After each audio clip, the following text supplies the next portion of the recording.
দেখলাম মানে বাজেট অধিবেশন খুব ইম্পর্টেন্ট একটা অধিবেশন। সেখানে ঠিক আছে বাদ বিতণ্ডা তো হয়, আমরা সব জায়গায় দেখি, পার্লামেন্টও দেখি, সব জায়গায়, বিধানসভা তো আগেও হয়েছে।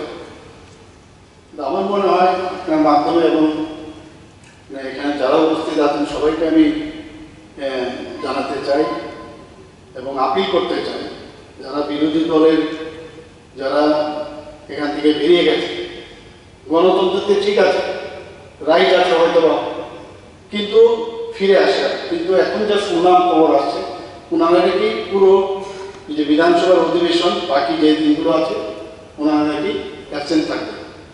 আমি আপনার মাধ্যমে আমি ওনাদেরকে আবেদন করতে চাই, রিকোয়েস্ট করতে চাই, গণতন্ত্রকে আপনারা মানুন, এখানে আসুন, এটা একটা ইম্পর্টেন্ট বিষয় বাজেট। সেখানে আপনারা আপনাদের কথা বলুন, আর বাকি যেসব সমস্যা আছে কথাবার্তার মাধ্যমে আমরা সেগুলো আমরা আলোচনার মাধ্যমে সেগুলো আমরা ঠিক করে নেব, কোনো সমস্যা নেই।